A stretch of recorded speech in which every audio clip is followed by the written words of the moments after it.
welcome to another Stargate lore video. Today we are going to be talking about the Shaak of Stargate, Sobeck. Now, I know what some of you are thinking. Haven't you covered this topic before?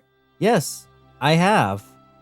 In a video where my voice is too low, the music is too loud, and since I made that video, I found some of the information I used was not correct. And let's be honest, most of my old content sucks. If you see a video with a thumbnail that has this blue Stargate thing, assume it sucks and don't watch it. Please.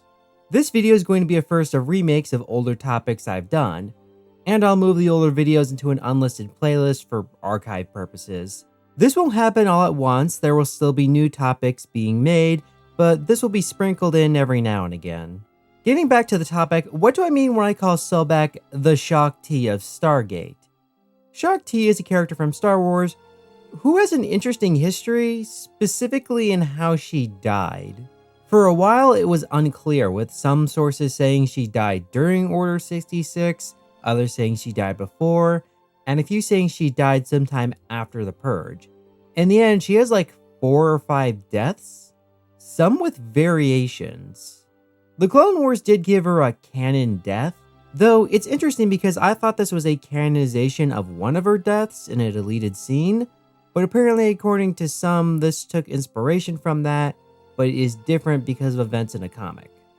But we're here to talk about Stargate, and Sobeck is similar in that regard. He doesn't show up a lot in Stargate, but every time he does, he dies. And we're going to cover every single one today. And starting off, we in fact do not start with SG-1. What? In the time period between the movie and SG-1, there was a series of books and a comic adaptation that were written as sequels to the movie. I've covered the main story of these books before in another video, but for this video, in the first book, Rebellion, Sobeck was there. Well, sort of. See, in the book, he's called Sobeck. Now, I assume that Sobeck is an alternate name for Sobeck in mythology, but that's actually not true. Sobeck is a more modern name which can be traced to either Slavic or Arabic origins. Despite the two looking similar, they are in fact not linguistically connected as far as I can tell. But the book says this is the crocodile god, and Sobeck is the god of crocodiles, so my best guess is that they didn't know that when making this book. We made a mistake. A big mistake. And we're very, very sorry. In the book, he was one of Ra's planetary viceroys, but when Ra died, he was one of the players who tried to take control. He was deceived and killed by Hathor, who... You know what? I want to take a moment to show something. So let's cover Sobeck and SG-1 quickly. I promise I'm going somewhere with this. He was only mentioned once during the show, during the events of the episode's summit. When Daniel went undercover as one of Yu's servants to go to a meeting of the System Lords, he's giving a breakdown of all the Goa'uld at the meeting, and when he gets to Bastet and Kali, he says this about Sobeck. They made a treaty with Sobek, then moved against him during the celebratory feast. Sobek let his guard down. Rumor has it, his head still decorates Bastet's palace in Mubastas. So Sobeck was deceived and killed, possibly decapitated, and his head is possibly owned by Bastet as a trophy. Bastet, a cat-headed goddess. Jumping back to Sobeck now, as I said earlier, he was deceived and killed by Hathor, who decapitated him, carrying his head as a trophy for a very short time. Hathor, who in this universe is a cat-headed goddess. I get the occasional comment about how I should not cover any of the external media because none of it matters to the shows. This is a primary case of why I think these external medias matter, because what are the odds that Sobeck ended up having almost the same outcome from a book and an episode that are separated by 6 years? Is that just random coincidence? Or did one of the writers of SG-1 read this book or comic and incorporated that into their version of Stargate? Just because some media exists outside of the main shows doesn't mean it should be automatically thrown out and doesn't matter. That is my stance on this and will always be my stance on this.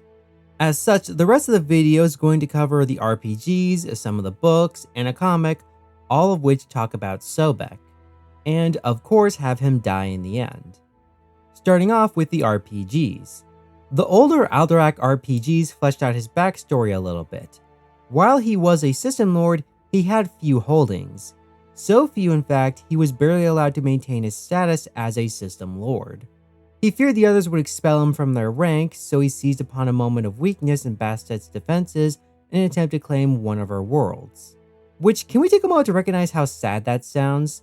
Not claim some of her worlds, or just a few, just a world.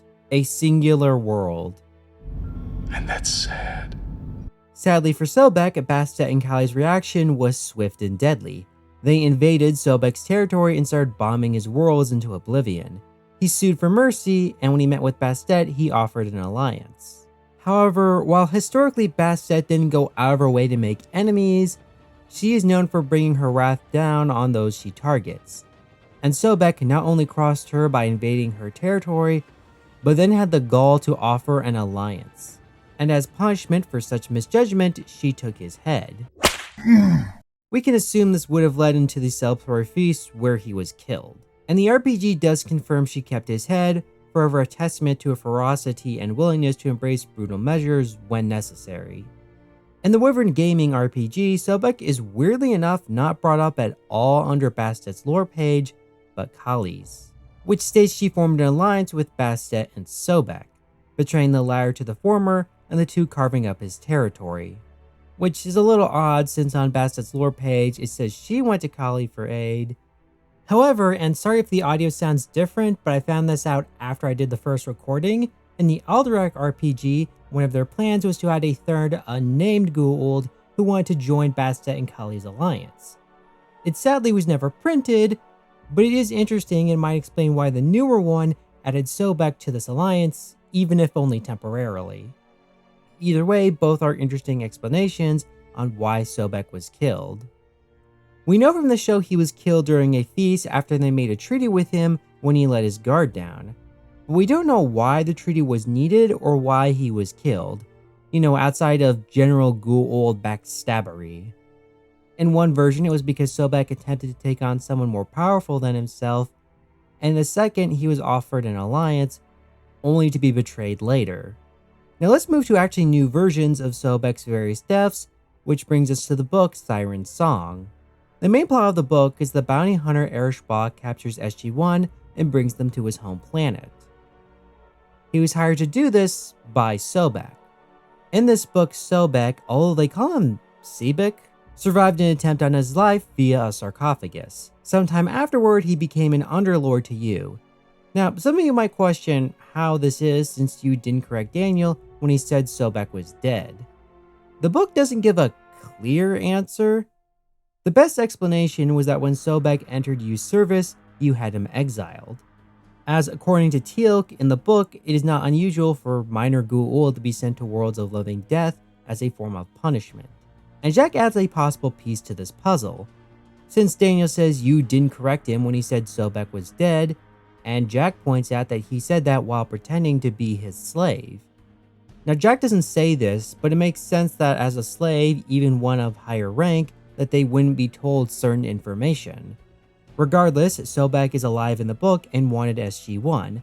Specifically, he wanted Daniel so he could take over his body and use his knowledge to help him get his hands on ancient treasure to get revenge.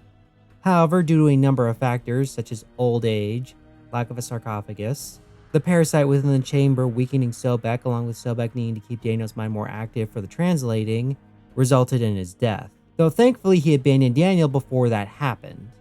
Next we get a bit of an odd death.